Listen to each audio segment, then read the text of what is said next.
American പൗരൻ ഒരു സാഹസിക യാത്ര പോകുന്നു. ഈ യാത്രയിൽ ഇയാൾ ഒരു ദ്വീപ് കണ്ടെത്തുന്നു. ഈ ദ്വീപിന്റെ പ്രത്യേകത ധാരാളം പക്ഷികൾ ഇവിടെ ഉണ്ട് എന്നതാണ്. അതിനാൽ തന്നെ പക്ഷികളുടെ കാഷ്ടം ധാരാളമായി കുന്നുകൂടി കിടക്കുന്നു. ടൺ കണക്കിന് പക്ഷികളുടെ കാഷ്ടം ഒരു ദ്വീപിൽ കണ്ടെത്തിയിട്ടുണ്ട് എന്ന് ഇയാൾ അമേരിക്കൻ ഗവൺമെന്റിനെ അറിയിക്കുന്നു. മണിക്കൂറുകൾക്കകം അമേരിക്കൻ ആർമി ഇവിടെ എത്തുകയും ഈ ദ്വീപ് തങ്ങളുടേതായി എന്ന് ക്ലെയിം ചെയ്യുകയും ചെയ്തു. താൻ എന്താണോ ഈ പറയുന്നതെന്നാണോ നിങ്ങൾ ആലോചിക്കുന്നത്? ഒരു കാലത്ത് ലോകത്താകമാനം നടന്ന സംഭവമാണിത്. വെറും പക്ഷികളുടെ കാഷ്ടം മാത്രമുള്ള പ്രദേശങ്ങൾ തങ്ങളുടേതാണെന്ന് പല രാജ്യങ്ങളും ക്ലെയിം ചെയ്തു. അമേരിക്ക ഇത്തരത്തിൽ 10ഓളം ദ്വീപുകൾ സ്വന്തം പേര് ക്ലെയിം ചെയ്തിട്ടുണ്ട്. Baker island, Jarvis island, Midway atoll എന്നിവ ഇങ്ങനെ ക്ലെയിം ചെയ്തവയിൽ ചിലതാണ്. 90കളിൽ ലോകത്തെ ആകമാനം ബാധിച്ചൊരു പ്രശ്നമായിരുന്നു ഭക്ഷ്യദൗർലഭ്യം. പ്രധാന പ്രശ്നം നെല്ലും ഗോതമ്പും ചോളവുമെല്ലാം കൃഷി ചെയ്യുന്നുണ്ടെങ്കിലും വിളവ് ലഭിക്കുന്നില്ല എന്നതായിരുന്നു. ഇതിൻ്റെ കാരണമായി ഗവേഷകർ കണ്ടെത്തിയത് മണ്ണിലെ നൈട്രജന്റെ അഭാവമായിരുന്നു.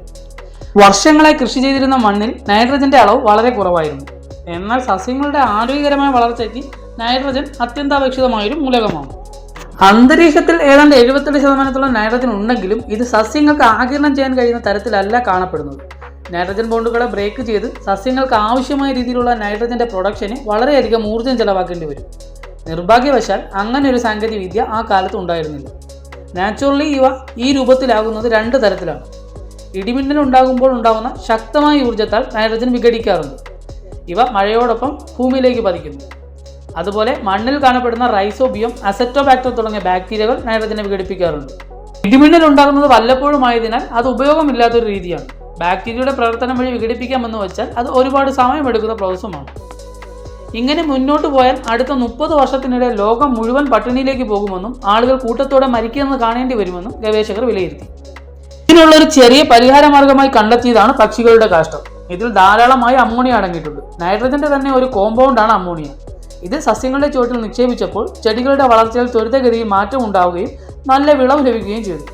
അതോടുകൂടി പക്ഷികളുടെ കാഷ്ടത്തിനായുള്ള ഓട്ടത്തിലായി ലോകരാജ്യങ്ങൾ. ഇത്തരത്തിലുള്ള പക്ഷിക്കാഷ്ടങ്ങളുടെ കൂമ്പാരങ്ങളെ ഗുവാന എന്നാണ് വിളിച്ചിരുന്നത്. പക്ഷേ ഇതൊന്നും ഈ അരക്ഷിതാവസ്ഥയ്ക്ക് ഒരു ശാശ്വത പരിഹാരമായിരുന്നില്ല. ഇതോടുകൂടി നൈട്രജൻ വേർതിരിച്ചെടുക്കാനുള്ള പ്രവർത്തനങ്ങൾ വളരെ വേഗത്തിൽ മുന്നോട്ട് നീങ്ങി. 1811 തന്നെ ഫെഡറിക് ഹിൽഡർബാൻഡ് എന്നൊരു ശാസ്ത്രജ്ഞൻ ഹൈഡ്രജനും നൈട്രജനും ഒരു ജാറിലാക്കി അമോണിയ നിർമ്മിക്കാൻ ഒരു ശ്രമം നടത്തി. ഈ പ്രോസസ്സിന് പ്രഷർ വളരെ അധികമായി വേണ്ടിയിരുന്നുവെന്ന് മനസ്സിലാക്കിയ അദ്ദേഹം ഈ ജാർ ചരടിൽ കെട്ടി കടലിന്റെ അടിത്തട്ടിലേക്ക് ഇറങ്ങി. പക്ഷേ പരാജയമായിരുന്നു ഫലം. പിന്നീട് വർഷങ്ങളോളം പലയിടത്തും പലരും ശ്രമിച്ചെങ്കിലും ഇതിൽ വിജയിക്കാൻ കഴിഞ്ഞില്ല. 1904 ഹേബർ എന്നൊരു ഗവേഷകൻ ഇത് സാധിച്ചെടുത്തു. പറയത്തക്ക റെക്കോർഡ്സൊന്നും ഇല്ലാത്ത ഒരാളായിരുന്നു ഫ്രിറ്റ്സ് ഹേബർ. പക്ഷേ അമോണിയ കണ്ടെത്തുന്നതിനായി തൻ്റെ 5 വർഷം ഇതിനായി ചെലവാക്കി. എല്ലാവരും ഹൈ പ്രഷറിൽ അമോണിയ നിർമ്മിക്കാൻ ശ്രമം നടത്തിയപ്പോൾ ഹേബർ ഹൈ പ്രഷറും ഹൈ ടെമ്പറേച്ചറിലും ഇത് സാധ്യമാക്കാൻ ഒരു ശ്രമം നടത്തി. ഇതിനുള്ള ഒരു അപ്പാരറ്റസ് സ്വന്തമായി ഉണ്ടാക്കി. ഓസ്മിയം പോലുള്ള കാറ്റലിസ്റ്റുകൾ ഉപയോഗിച്ച് നീണ്ട 5 വർഷത്തെ പരിശ്രമത്തിന് ശേഷം ഹേബർ അത് സാധിച്ചെടുത്തു. BASF എന്നൊരു ജർമ്മൻ കമ്പനി ഇത് വ്യാവസായിക അടിസ്ഥാനത്തിൽ നിർമ്മിക്കാൻ ആരംഭിച്ചു. ഇതോടുകൂടി ലോകം കണ്ട ഏറ്റവും വലിയ കാർഷിക പ്രതിസന്ധിക്ക് ഒരു പരിഹാരമായി. നൈട്രജൻ ഫെർട്ടിലൈസറുകളുടെ കണ്ടുപിടുത്തത്തോടെ പട്ടിണി മരണത്തിലേക്ക് വഴുതി വീണ ലോക ജനതയ്ക്ക് ഒരു പുനർജന്മമായിരുന്നു ലഭിച്ചത്.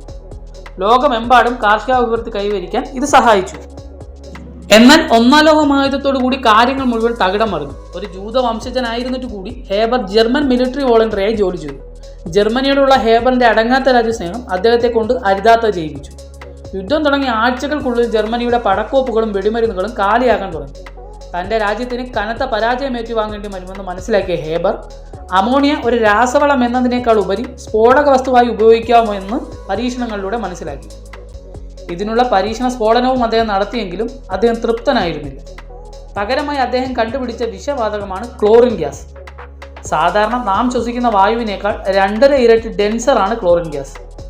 പച്ചയും മഞ്ഞയും കലർന്ന നിറത്തിലുള്ള ക്ലോറിൻ ഗ്യാസ് ശ്വസിക്കുകയാണെങ്കിൽ മനുഷ്യന്റെ ശ്വാസകോശത്തിന് അത് താങ്ങാൻ പറ്റാതെ വരികയും വളരെ പെട്ടെന്ന് മരണം സംഭവിക്കുകയും ചെയ്യും.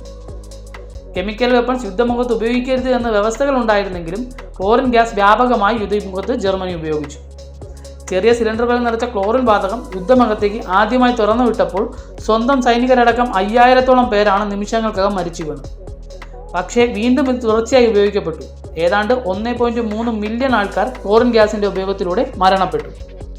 അമോണിയ കണ്ടെത്തിയതിലൂടെ ലോക ഭക്ഷ്യസുരക്ഷ ഉറപ്പാക്കിയതിന് 1918 രസതന്ത്ര നോബലിന് ഹേബർ അർഹനായി. 1919 ഇദ്ദേഹം നോബൽ പ്രൈസ് ഏറ്റുവാങ്ങുമ്പോൾ തൻ്റെ കൂടെ നോബൽ പ്രൈസിന് അർഹരായവരുടെ അവഗണനയാണ് അദ്ദേഹത്തിന് നേരിടേണ്ടി വന്നത്.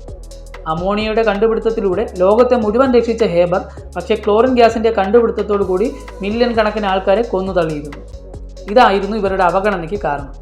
ഒരു ഹീറോയായും വില്ലനായും ജീവിതത്തിൽ അദ്ദേഹം മാറി.